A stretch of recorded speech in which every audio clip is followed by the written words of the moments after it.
Chapter 96 of the Count of Monte Cristo by Alexandre Dumas. Chapter 96. The Contract.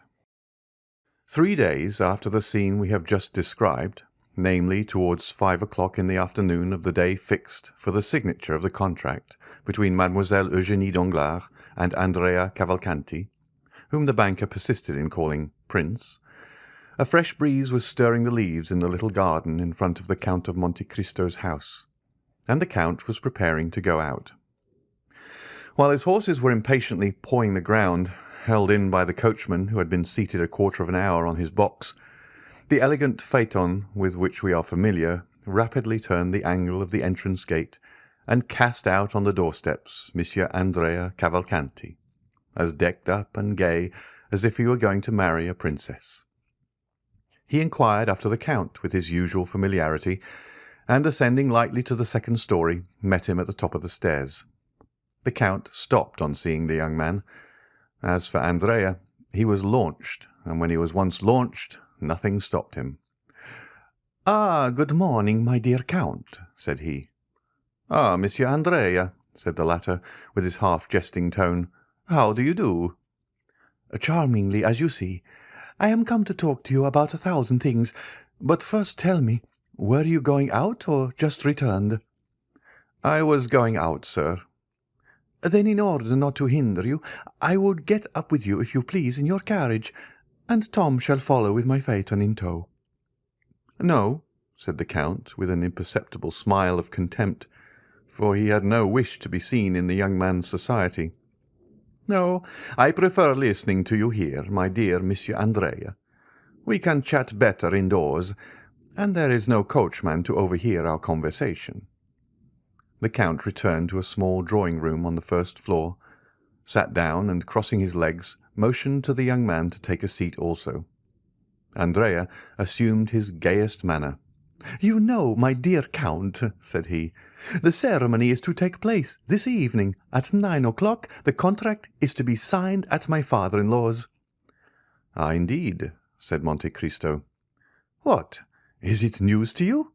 Has not Monsieur Danglars informed you of the ceremony?" "Ah, yes," said the Count. "I received a letter from him yesterday, but I do not think the hour was mentioned." "Possibly my father-in-law trusted to its general notoriety."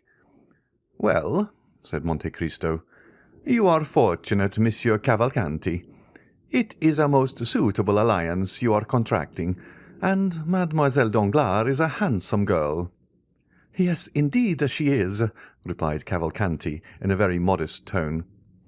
"Above all, she is very rich, at least I believe so," said Monte Cristo. "Very rich, do you think?" replied the young man. "Doubtless. It is said Monsieur Danglars conceals at least half of his fortune."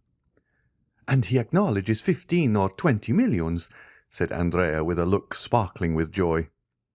"Without reckoning," added Monte Cristo, "that he is on the eve of entering into a sort of speculation already in vogue in the United States and in England, but quite novel in France." Yes, yes, I know what you mean. The railway of which he has obtained the grant, is it not?" "Precisely. It is generally believed he will gain 10 millions by that affair." 10 millions? Do you think so? It is magnificent," said Cavalcanti, who was quite confounded at the metallic sound of these golden words. "Without reckoning," replied Monte Cristo, "that all his fortune will come to you, and justly too, since Mademoiselle Danglars is an only daughter. Besides, your own fortune, as your father assured me, is almost equal to that of your betrothed. But enough of money matters. Do you know, Monsieur Andrea, I think you have managed this affair rather skilfully." "Not badly, by any means," said the young man. "I was born for a diplomatist." "Well, you must become a diplomatist. Diplomacy, you know, is something that is not to be acquired. It is instinctive. Have you lost your heart?"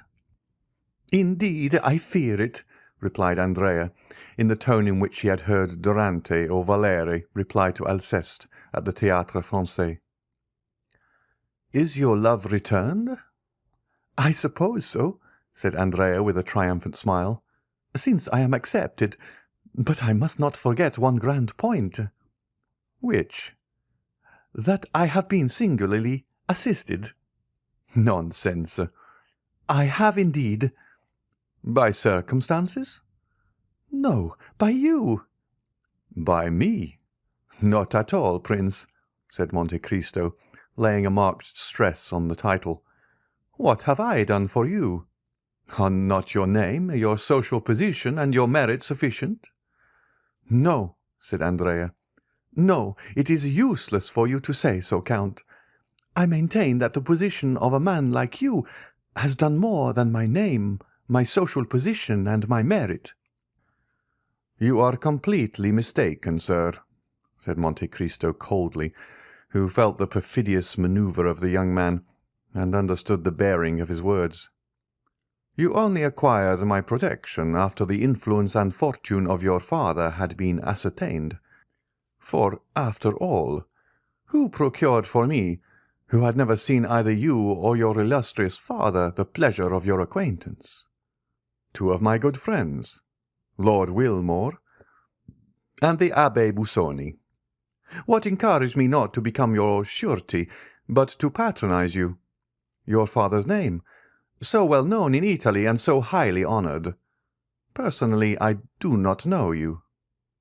This calm tone and perfect ease made Andrea feel that he was, for the moment, restrained by a more muscular hand than his own, and that the restraint could not be easily broken through. "Oh, then my father has a really very large fortune, Count." "It appears so, sir," replied Monte Cristo. "Do you know if the marriage settlement he promised me has come?" "I have been advised of it." "But the 3 millions?" "The 3 millions are probably on the road." "Then I shall really have them." "Oh, well," said the Count, "I do not think you have yet known the want of money." Andrea was so surprised that he pondered the matter for a moment, then arousing from his reverie, "Now, sir, I have one request to make to you, which you will understand, even if it should be disagreeable to you." "Proceed," said Monte Cristo. "I have formed an acquaintance, thanks to my good fortune, with many noted persons, and have, at least for the moment, a crowd of friends.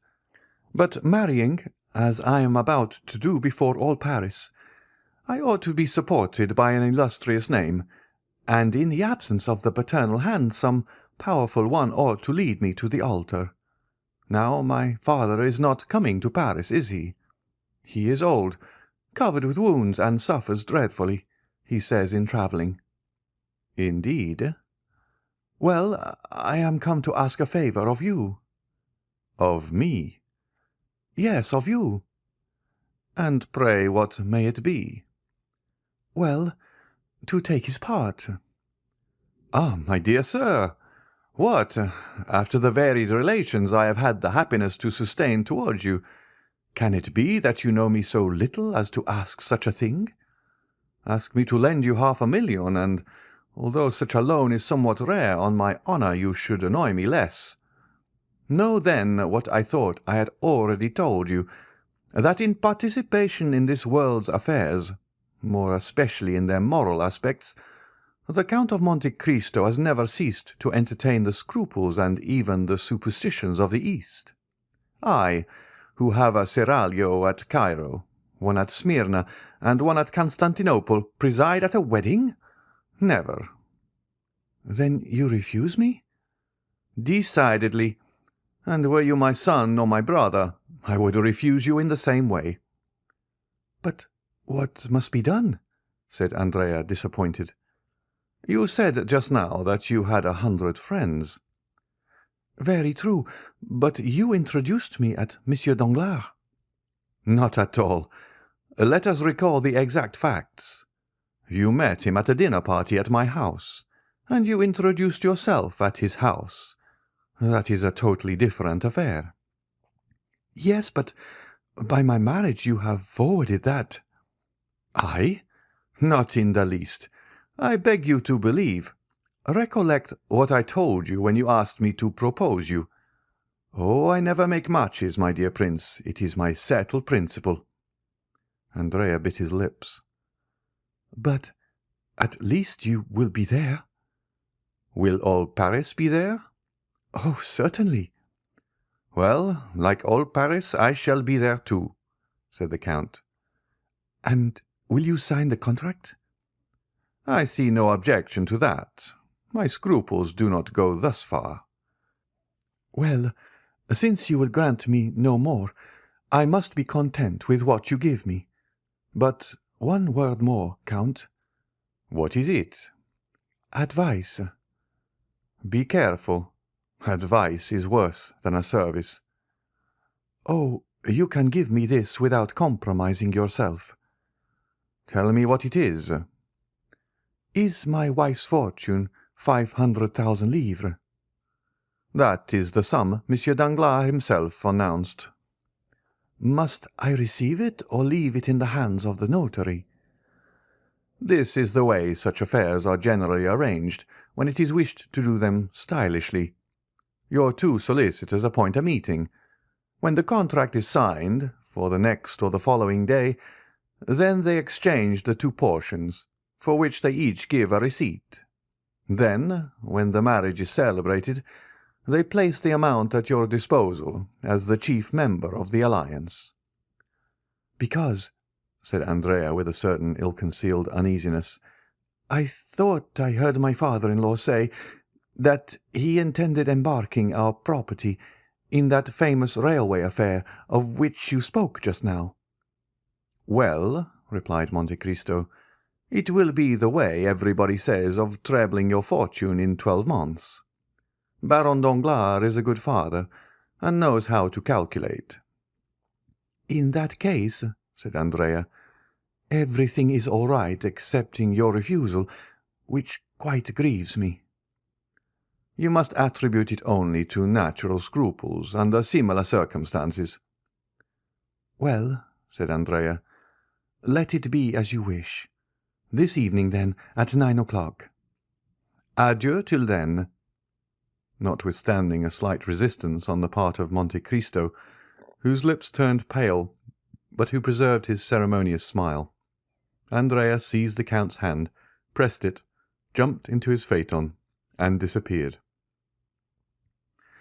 The 4 or 5 remaining hours before 9 o'clock arrived, Andrea employed in riding, paying visits, designed to induce those of whom he had spoken to appear at the banker's in their gayest equipage, dazzling them by promises of shares in schemes which have since turned every brain, and in which Danglars was just taking the initiative.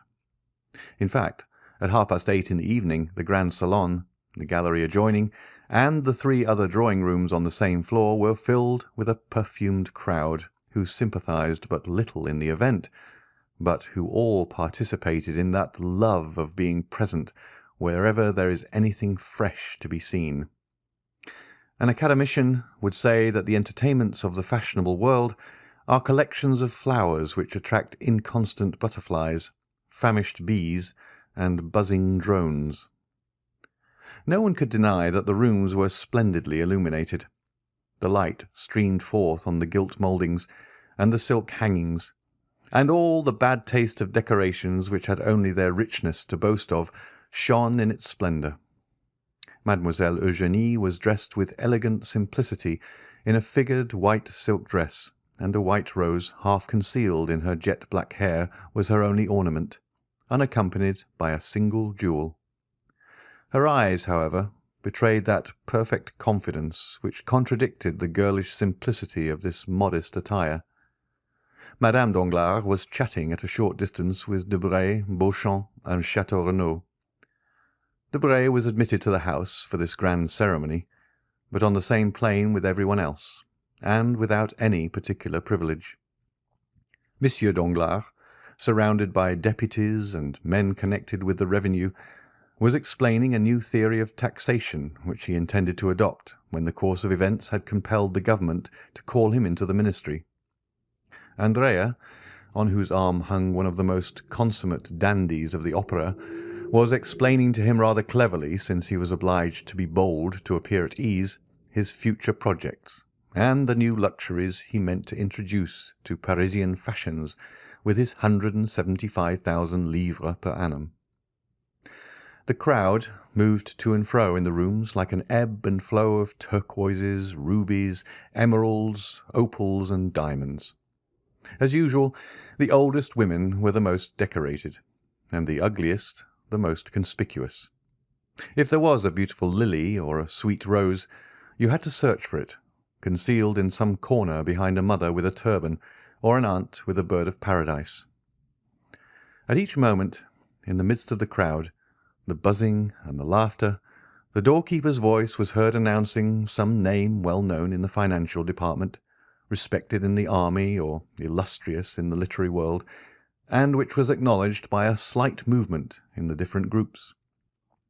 But for one whose privilege it was to agitate that ocean of human waves, how many were received with a look of indifference or a sneer of disdain.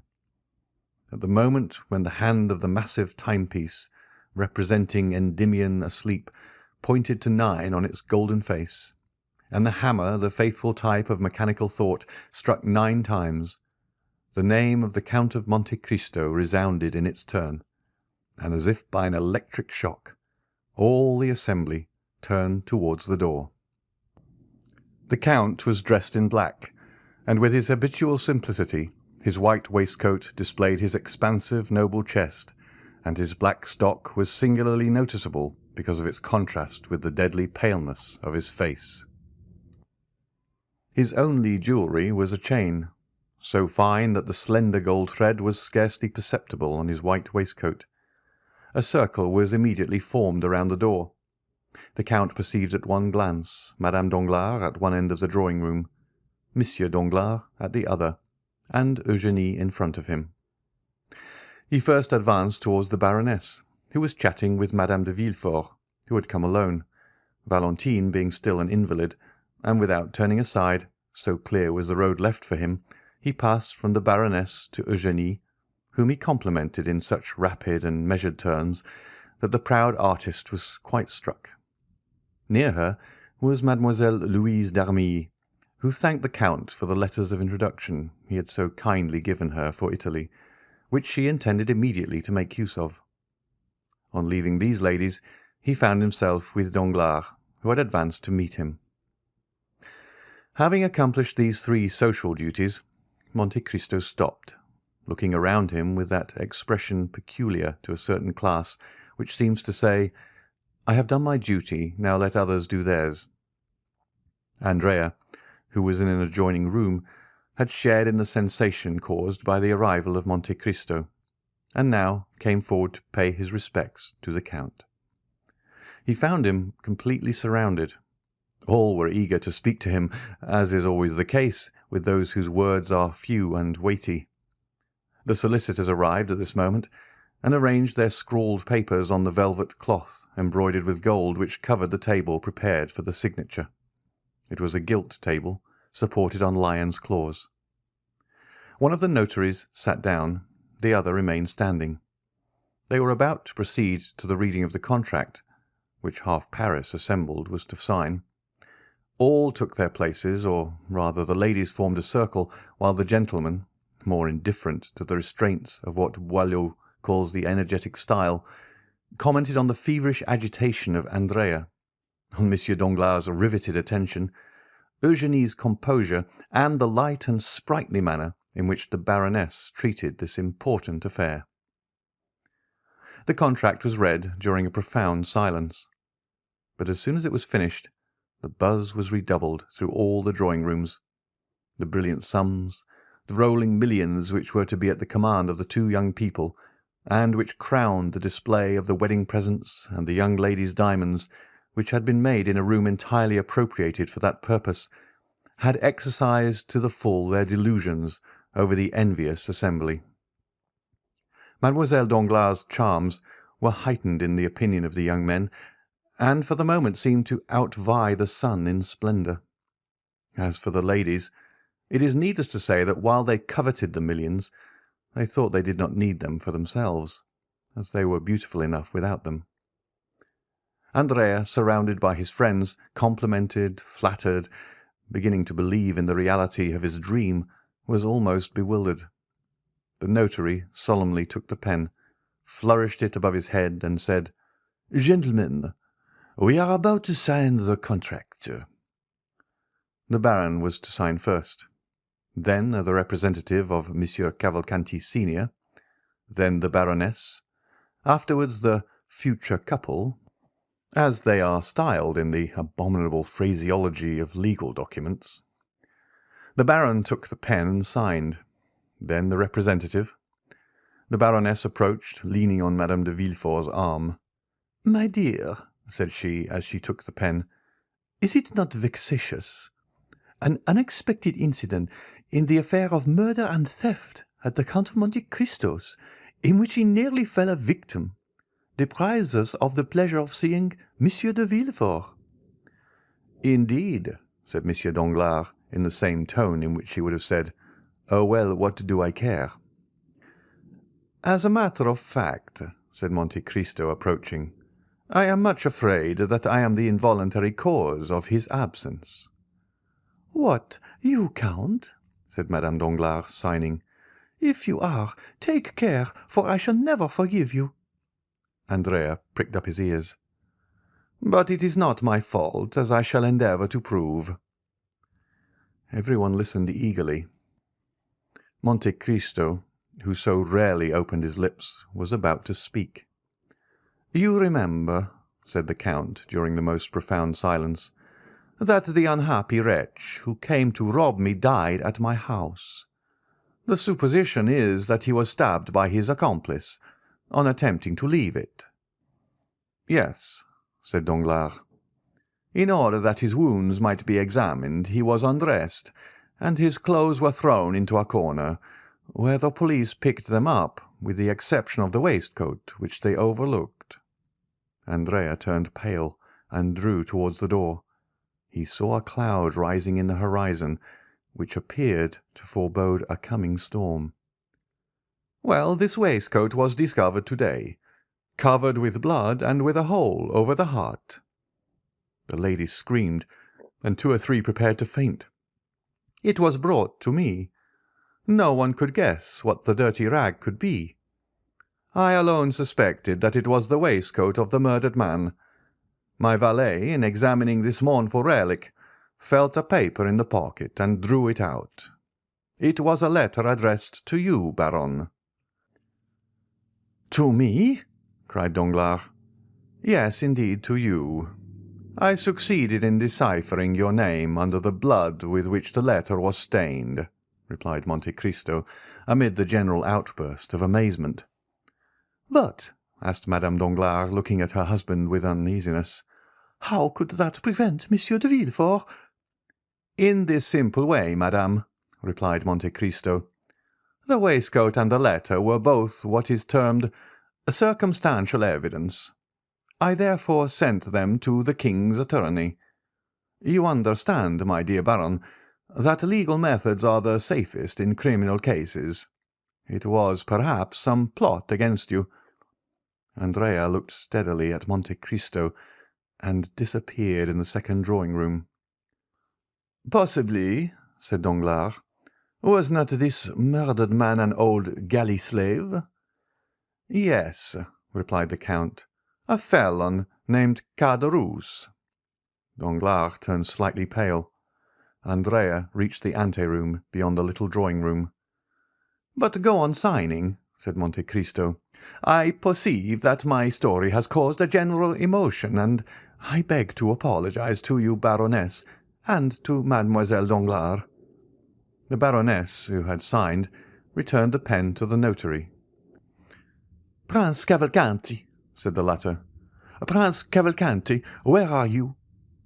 "Andrea, Andrea," repeated several young people who were already on sufficiently intimate terms with him to call him by his Christian name. "Call the prince. Inform him that it is his turn to sign," cried Danglars to one of the floor-keepers.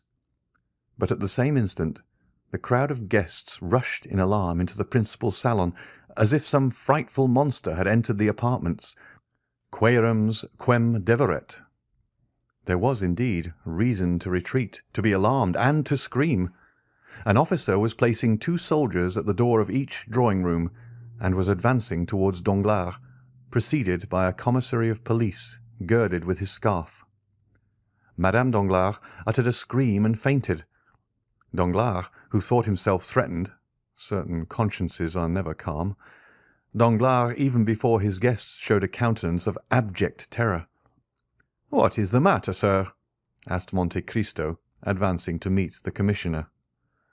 "Which of you gentlemen," asked the magistrate, without replying to the count, "answers to the name of Andrea Cavalcanti?" A cry of astonishment was heard from all parts of the room. They searched, they questioned. "But who then is Andrea Cavalcanti?" asked Danglars in amazement. "A galley slave, escaped from confinement at Toulon." "And what crime has he committed?" "He is accused," said the commissary with his inflexible voice, "of having assassinated the man named Caderousse, his former companion in prison, at the moment he was making his escape from the house of the Count of Monte Cristo." Monte Cristo cast a rapid glance around him. Andrea was gone. End of chapter 96.